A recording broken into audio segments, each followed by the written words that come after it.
আসসালামু আলাইকুম ওয়া রাহমাতুল্লাহ। সুপ্রিয় দর্শক শ্রোতা, শুরু করছি আত্মশুদ্ধির মাস পবিত্র মাহে রমজান উপলক্ষে আমাদের বিশেষ আলোচনা অনুষ্ঠান হাবিবি প্রপার্টি আত্মদর্শন। আমাদের আজকের আলোচনার বিষয় মানুষের জীবনে রমজানের প্রয়োজনীয়তা এবং কোরআন সুন্নাহর দৃষ্টিতে মানবতাবোধ ও খাতুনে জান্নাত মা ফাতেমা রাদিয়াল্লাহু তাআলা আনহার ইন্তিকাল দিবস। আমাদের সামনে আজকে উপস্থিত হয়েছেন বিজ্ঞ দুজন আলেম, বিশিষ্ট ইসলামী চিন্তাবিদ। তাদের মধ্যে রয়েছেন ডক্টর আল্লামা সৈয়দ এরশাদ আহমদ আল বুখারী, মহাপরিচালক ইসলামিক রিসার্চ সেন্টার দিনাজপুর, এবং আরো উপস্থিত রয়েছেন বিশিষ্ট ইসলামী চিন্তাবিদ জনাব মুফতি মুস্তাক আহমদ, আরবি প্রভাষক, গাউসিয়া ইসলামিয়া আলিয়া মাদ্রাসা, ঢাকা।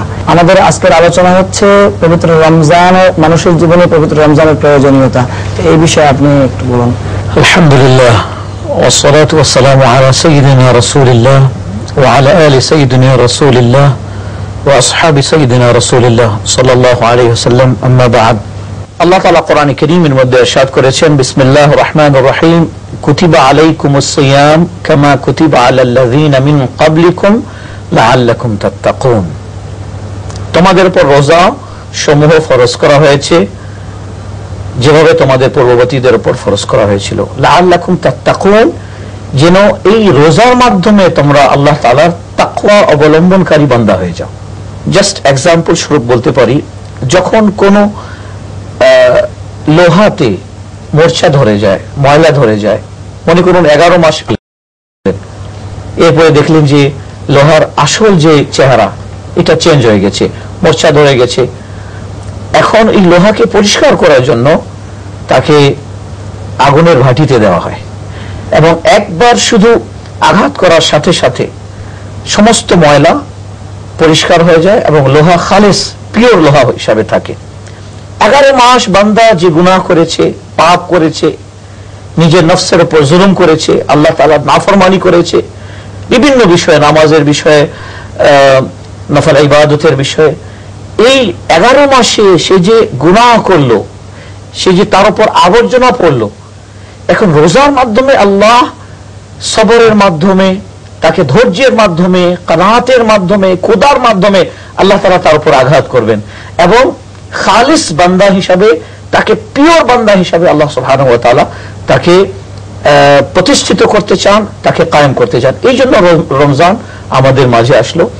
এখানে আপনাকে আরেকটা কথা বলি যে একজন মানুষ, তার ঘরে কিছু খাবার নেই, তার তো সবর করা ছাড়া কোনো রাস্তা নেই, কিন্তু একজন মানুষ তার কাছে অনেক কিছু খাবার আছে, তার ফ্রিজ ফ্রুট দিয়ে ভর্তি আছে, তার সামনে আল্লাহ তাআলার অনেকগুলো নেয়ামত আছে, তাকে পিপাসাও লেগেছে, ক্ষুধাও লেগেছে, কিন্তু না, আল্লাহ ওয়াহদাহু লা শারীক, আল্লাহ সুবহানাহু ওয়া তাআলার আদেশ নেই দিনের বেলা পানাহার করবে। এই জন্য বান্দা তার পিপাসাকেও অ্যাকসেপ্ট করে নিচ্ছে, সহ্য করে নিচ্ছে, এবং আল্লাহ সুবহানাহু ওয়া তাআলার মুয়াজ্জিন যখন আল্লাহু আকবার বলে, আল্লাহ তাআলার পক্ষ থেকে যখন আযান দিচ্ছে, অনুমতি দিচ্ছে, তখন সে ইফতার করতে বসেছে, অথচ সে সুবহ সাদিক থেকে এই পর্যন্ত পানাহার থেকে নিজেকে বিরত রেখেছে। এর সাথে সাথে আরেকটা কথা বলবো যে রমজানে দেখবেন যে একজন গরিব মানুষও সে চেষ্টা করে যে আমি আমার ইফতারের মধ্যে আরেকজন গরিবকে শরীক করে নেই, সে দানের মাত্রাটা বাড়িয়ে দেয়। রমজান মাসে প্রত্যেক বান্দা সে দান করতে বেশি ইচ্ছুক, কারণ হচ্ছে যে আল্লাহ সুবহানাহু ওয়া তাআলার হাবিব আলাইহিস সালাতু ওয়াস সালাম তাকে এই শিক্ষা দিয়েছেন, তুমি যদি রমজানে 1 টাকা দান করো, আল্লাহ সুবহানাহু ওয়া তাআলা তোমাকে 70 টাকা দান করার সওয়াব দিবেন। তুমি যদি 1 রাকাত নফল নামাজ পড়ো, 70 রাকাত নফল নামাজ পড়ার সওয়াব পাবে। তো আপনি একটু বলেন এই রমজানের প্রয়োজনীয়তা সম্পর্কে। নাহমাদুহু ওয়া নুসাল্লি আলা রাসূলিহিল কারীম, আম্মা বা'দ। আউযু বিল্লাহি মিনাশ শাইতানির রাজীম, বিসমিল্লাহির রহমানির রহিম। ইন্নামা ইউওয়াফাস সাবিরুন ওয়া উজুরুহুম বিগাইরি হিসাব, সূরা জুমার। আল্লাহ রাব্বুল আলামিন এখানে ইরশাদ ফরমাচ্ছেন, যারা এই রমজান মাসে যে সবর, এই সবরটি প্রত্যেকটা ব্যাপারেই করতে বলেছেন। লোভ, খাওয়ার স্পৃহা এবং অনেকের যৌন স্পৃহা, যত রকমের খারাপ অভ্যাস আছে সবগুলিকে যারা এই মাসে ধৈর্য ধরে নিজকে কন্ট্রোল করবে, তাদের জন্য আল্লাহ ঘোষণা করতেছেন যে উজুরুহুম বিগাইরি হিসাব, তাদেরকে আল্লাহ রাব্বুল আলামিন বিনা হিসাব পারিশ্রমিক প্রতিদান দিবেন। আল্লাহর ঘোষণা। এমনি ভাবে রাসূল পাক সাল্লাল্লাহু আলাইহি ওয়াসাল্লাম বলেছেন যে রোজাদারের ঘুম ইবাদত স্বরূপ, রোজাদারের তাসবিহ, রোজাদারের শ্বাস প্রশ্বাস তাসবিহ স্বরূপ, রোজাদারের দোয়া আল্লাহ তাআলার মাকবুল, এভাবে আল্লাহ হাবিব ঘোষণা করেছেন। এবং আল্লাহ রাব্বুল আলামিন বলেছেন যে সাধারণত রোজা শব্দের অর্থ হলো রামস থেকে জ্বালিয়ে দেওয়া, পুড়িয়ে দেওয়া। তো রোজা যারা রাখে বা আমরা যারা রোজা রাখি, আমাদের ভিতরে যে অঙ্গ প্রত্যঙ্গগুলি রয়েছে সেগুলি পোড়ার মতো হয়ে যায়। পোড়ার মতো হয়ে যাওয়ার পরে দীপ্রহরের পরের দিকে আমাদের মুখে একটা দুর্গন্ধ হয়। অথচ আল্লাহ রাব্বুল আলামিন বলতেছেন রোজাদারের মুখের এই গন্ধটি আমার কাছে মেশক আম্বরের চাইতে বেশি সুগন্ধময়। তা আলহামদুলিল্লাহ, আল্লাহ রাব্বুল আলামিন কত আনন্দ পাচ্ছেন রোজাদারের এই ব্যাপারে। রাসূল পাক সাল্লাল্লাহু আলাইহি ওয়াসাল্লাম বলছেন রোজাদারের জন্য দুটি খুশি, একটি হলো ইফতারের সময়, আরেকটি হলো আল্লাহ রাব্বুল আলামিন বলেছেন যে রোজাদার যারা সত্যিকার যারা আমার জন্য রোজা রেখেছে তারা আমাকে দেখবে, আমার সাথে তাদের সাক্ষাৎ হবে। তো ইফতারের সময় একটা খুশি, এই জন্য আমরা সারাদিন রোজা রেখেছি, কিন্তু ইফতারের সময়ের পূর্বে আমরা ইফতারি প্রস্তুতি করে সামনে নিয়ে বসে থাকি কিন্তু খাই না। এত করে আল্লাহ খুব খুশি হন। আল্লাহ ফেরেশতাদেরকে বলেন, ও ফেরেশতারা তোমরা তো বলছিলে আমার বান্দাকে বানাইতে না, দেখো দেখো তারা খাদ্য সামনে নিয়ে বসে আছে, খাচ্ছে না, এখন তোমরা বলো তাদেরকে কি করো? ফেরেশতারা বলে আল্লাহ তাদের ক্ষমা করে দাও। আল্লাহ রাব্বুল আলামিন আমাদের ক্ষমা করে দেন। যেদিন রাসূল বলেছেন ইফতারের সময় যে দোয়া করা হয় সেই দোয়া আল্লাহ কবুল করেন। তো আমরা এখন ছোট্ট একটা বিরতি নেব, বিরতির পরে আবার আমরা আলোচনা ফিরে আসবো। সুপ্রিয় দর্শক শ্রোতা, আমরা ছোট্ট একটি বিরতি নিচ্ছি, ফিরে আসা পর্যন্ত আমাদের সঙ্গে থাকুন।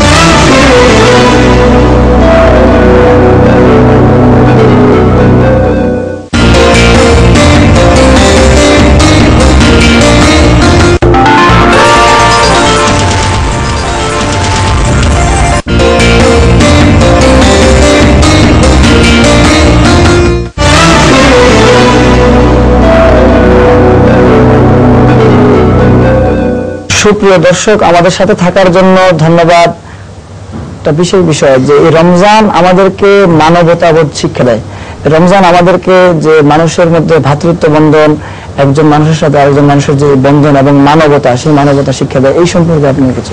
হ্যাঁ, নবী করিম সাল্লাল্লাহু আলাইহি ওয়াসাল্লামকে জিজ্ঞাসা করা হলো যে লিমাযা বুইসতা ইয়া রাসূলুল্লাহ সাল্লাল্লাহু আলাইহি ওয়াসাল্লাম, হুজুর আপনাকে দুনিয়াতে পাঠানোর পিছনে আল্লাহ তাআলার উদ্দেশ্য কি? হুজুর করিম সাল্লাল্লাহু আলাইহি ওয়াসাল্লাম ইচ্ছা করলে বলতে পারতেন যে আমাকে আল্লাহ তাআলা নামাজ কায়েম করার জন্য পাঠিয়েছেন, মানুষকে কোরআনের তালিম দেওয়ার জন্য পাঠিয়েছেন, জিহাদ করার জন্য পাঠিয়েছেন, এগুলো বলতে পারতেন। কিন্তু নবী করিম সাল্লাল্লাহু আলাইহি ওয়াসাল্লামের উত্তরটার দিকে তাকান। হুজুর কি বলছেন? নবী করিম সাল্লাল্লাহু আলাইহি ওয়াসাল্লাম ইরশাদ করতেছেন আমাকে উত্তম চরিত্রের ট্রেনিং দেওয়ার জন্য আল্লাহ তাআলা দুনিয়াতে পাঠিয়েছেন। এখন এই উত্তম চরিত্রের মধ্যে নামাজ চলে আসলো, আপনার দান খেরাত চলে আসলো, রোজা চলে আসলো, এভরিথিং এর মধ্যে চলে আসলো। হুজুর আলাইহিস সালাতু ওয়াস সালাম তো এত দূর ইরশাদ করলেন যে রমজান মাসে যদি কোনো ব্যক্তি একজন রোজাদারকে এক গ্লাস পানি দিয়ে ইফতার করায়, কিয়ামতের দিনে আমি তাকে শাফাআত করব। সাহাবায়ে কেরাম রিদওয়ানুল্লাহি আলাইহিম আজমাইন জিজ্ঞাসা করলেন, হুজুর এই ফজিলতটা কি যেখানে পানির ক্রাইসিস সেখানকার জন্য? তখন নবী করিম সাল্লাল্লাহু আলাইহি ওয়াসাল্লাম ইরশাদ করলেন যে না, যদি কেউ দাজলা নদীর ধারে বসে কাউকে এক গ্লাস পানি তুলে ইফতারের সময় দেয় রোজাদারকে, তাহলে সেই ফজিলতের হকদার। অর্থাৎ ইফতার আছে, তারপরও ইফতার দেওয়াতেও একটা বিশেষ ফজিলত আছে। বিশেষ করে উমরার সময় মানুষ কিভাবে রিকোয়েস্ট করে, মনে হয় যে পা ধরে নেবে, একটু আমার ইফতারটা গ্রহণ করুন, মানে দানের উদ্দেশ্যে না, জাস্ট নিজের সওয়াব পাওয়ার উদ্দেশ্য। কেন মানে আল্লাহ সুবহানাহু ওয়া তাআলা যখন বান্দার জন্য তার দানের প্রতি এবং মানবতার প্রতি খেয়াল রাখার কারণে আল্লাহ সুবহানাহু ওয়া তাআলা কি করলেন যে তার আজর এবং সওয়াবের ক্যাটাগরিটা চেঞ্জ করে দিলেন। এবং এভাবে করলেন যে তুমি অন্যান্য দিনে যদি এক রুটি দান করো 10 রুটি সওয়াব পাবে, এক প্লেট ভাত দান করো 10 প্লেটের সওয়াব পাবে। কিন্তু রমজানে কি হবে যে তুমি এক রুটি দান করো, আমি তোমাকে 70 রুটি দান করার সওয়াব পাবো দেব। এবং তুমি যদি এক প্লেট ভাত দান করো তাহলে 70 প্লেট দান করার সওয়াব পাবে তুমি। সুতরাং এবং আমরা দেখি যে প্রত্যেকটা মানুষ সে রমজান মাসে একটা চিন্তা করে যে আমি যেন একলা ইফতার না করি, আমি আমার প্রতিবেশীকে, আমি আমার প্রতিবেশীর কথা বলছি, যে এমন হয় যে মানুষ এই কষ্ট করে ফকিরদেরকে নিয়ে সাথে বসে। এই লেসনটা কে দিল? আমাদের নবী সাল্লাল্লাহু আলাইহি ওয়াসাল্লাম আমাদেরকে শিক্ষা দিয়েছেন। অর্থাৎ যে বৈষম্যটা আছে সেই বৈষম্যটা ভুলে গিয়ে রমজানকে ইজ্জত করে সম্মান করে সব ভেদাভেদ ভুলে গিয়ে মানবতার কারণে একত্রে বসে। ওই সময় মনে হয়েছে সবাই রোজাদার এবং আমরা সবাই আল্লাহ তাআলার বান্দা, সবাই একসঙ্গে এক দস্তরখানে আমরা বসে ইফতার করি, ফকিরদেরকে ডেকে নেই।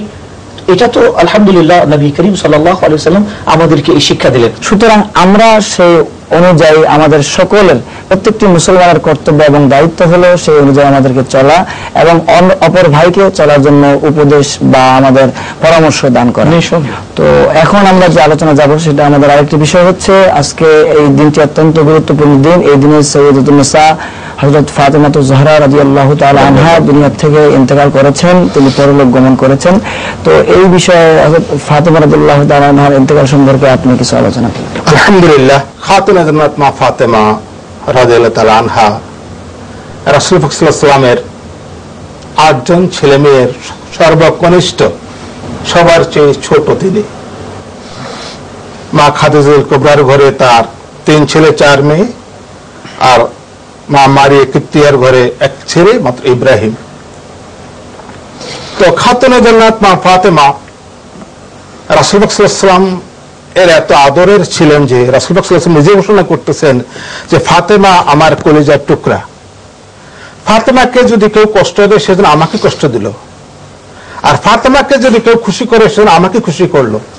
কেননা আমরা হাদিসে দেখতে পাচ্ছি, মিশকাত শরীফ, বুখারী, মুসলিম, বাবুল কায়ামের মধ্যে হাদিস রয়েছে যে মা ফাতেমা যখন রাসূল পাক সাল্লাল্লাহু আলাইহি ওয়াসাল্লামের দরবারে যেতেন তখন মা ফাতেমা সম্মানে রাসূল পাক সাল্লাল্লাহু আলাইহি ওয়াসাল্লাম নিজে দাঁড়িয়ে যেতেন এবং তার হাত ধরে রাসূল পাক সাল্লাল্লাহু আলাইহি ওয়াসাল্লাম যেখানে বসাচ্ছিলেন ঠিক সেখানে বসাতেন। আমরা ওনার অন্য কোনো মেয়ের বেলা আমরা এটা দেখি না। দ্বিতীয়ত আমরা পাক পাঞ্জাতন হিসাবে যেটা জানি যে পাক পাঞ্জাতন 5টি পবিত্র আত্মা, অর্থাৎ পাক পাঞ্জাতন মানে হচ্ছে পবিত্র 5 জন ব্যক্তি, 5 জন ব্যক্তি তথা রাসূল পাক সাল্লাল্লাহু আলাইহি ওয়াসাল্লাম, মা ফাতেমা, হযরত হাসান, হযরত হুসাইন, হযরত আলী কারামাল্লাহু ওয়াজহাহু। এই পাক পাঞ্জাতন ইসলামে তথা মানে ইসলামের মূল বলা চলে, যাদেরকে আহলে বাইত বলা হয়, যে ইন্নামা ইউরিদুল্লাহু লিইউযহিবা আনকুমুর রিজসা আহলাল বাইত। কোরআন আয়াত আল্লাহ রাব্বুল আলামিন স্পষ্ট বলেছেন, আমি চাচ্ছি যে তোমাদের কাছে যে আমি তাদেরকে পবিত্র রাখতে। তার মানে আল্লাহ যেটা চাচ্ছেন সেটাই করেছেন এবং তারা পুত পবিত্রই রয়েছেন। পাক পাঞ্জাতন তো রাসূলের বংশধরদের মধ্যে রয়েছে, বিশেষ করে মা ফাতেমা যাকে বলা হয় মানে জান্নাতের সরদারিনী, মহিলাদের সরদার যিনি হবেন। আল্লাহ হাবিব নিজেই ঘোষণা দিচ্ছেন যে জান্নাতে মহিলাদের মধ্যে সবচেয়ে সম্মানিত এবং সরদার হবে আমার মেয়ে মা ফাতেমা, যার জন্য সবাই তাকে মা ফাতেমা হিসাবে সম্বোধন করে। এটা ওনার বিশেষ বৈশিষ্ট্য। এবং হাসান হোসেনের ব্যাপারেও রাসূল একই ধরনের কথা বলেছেন এবং আহলে বায়াতের একটা অধ্যায় বুখারী, মুসলিম, মিশকাতের মধ্যে রয়েছে যে তাদের শানে অনেক কথা আল্লাহ হাবিব বলেছেন। অর্থাৎ আমরা এখান থেকে পাচ্ছি তাহলে যে মা ফাতেমাকে আহলে বাইত হিসেবে দুনিয়াতে প্রেরণ করে এবং কোরআনুল কারীমের মধ্যে মা ফাতেমা আহলে বাইতের আলোচনা করে আল্লাহ পাক মা ফাতেমা খাতুনে জান্নাত, মা ফাতেমাতুজ জাহরা রাদিয়াল্লাহু তাআলা আনহার ইজ্জত সম্মান অনেক উপরে তুলে ধরেছেন। তো আমরা এখন আবার আরেকটি বিরতি নেব, আবার বিরতির পর আমরা ইনশাআল্লাহ চলে আসব। সুপ্রিয় দর্শক শ্রোতা, আমরা আবার একটি ছোট্ট বিরতি নিচ্ছি, ফিরে আসা পর্যন্ত আমাদের সাথে থাকুন।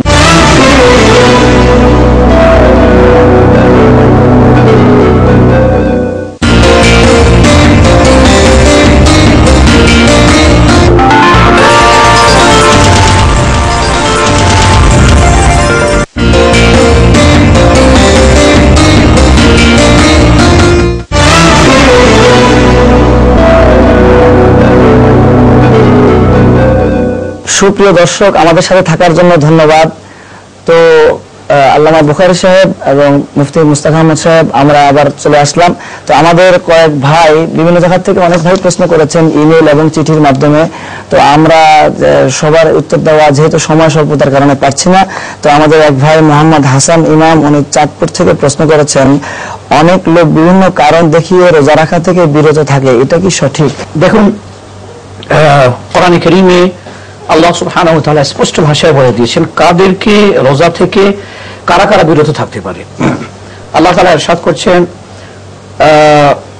শাহরু রমাদান আল্লাযী উনজিলা ফীহিল কুরআন হুদাল লিন-নাস ওয়া বায়িনাতিন মিনাল হুদা ওয়াল ফুরকান। এই আয়াতের পরপরই আয়াতে আল্লাহ তাআলা ইরশাদ করেছেন, ফামান শাহিদা মিনকুমুশ শাহরা ফালইয়াসুমহু, যারা এই রোজার মাস পাবে সেজন্য রোজা রাখে। ওয়া মান কানা মারিদান, যে ব্যক্তি অসুস্থ হবে, আও আলা সাফারিন, বা সে যদি সফরে থাকে, ফাইদাতুম মিন আইয়ামিন উখরা, সে ইচ্ছা করলে অন্য মাসে রোজাটা পূরণ করে নিতে পারে। তাহলে এখানে দুটো জিনিস আমরা পাচ্ছি। এক, যে সে যদি অসুস্থ হয়ে থাকে, ডক্টর যদি তাকে পরামর্শ দিয়ে থাকে যে আপনি রোজা রাখলে আপনার এই রোগ আরো বৃদ্ধি পাওয়ার আশঙ্কা আছে, এক্ষেত্রে সে তার জন্য উযর হচ্ছে, এটা একটা অজুহাত আছে, শরীয়ী অজুহাত, এটাতে সে জায়েজ আছে, পরে সুস্থ হওয়ার পরে সে রোজা রাখতে পারে। আও আলা সাফারিন, বা কিংবা কোনো ব্যক্তি যদি সফরে থাকে, এবং সফরে জানেন কত কষ্ট হয়, কোথায়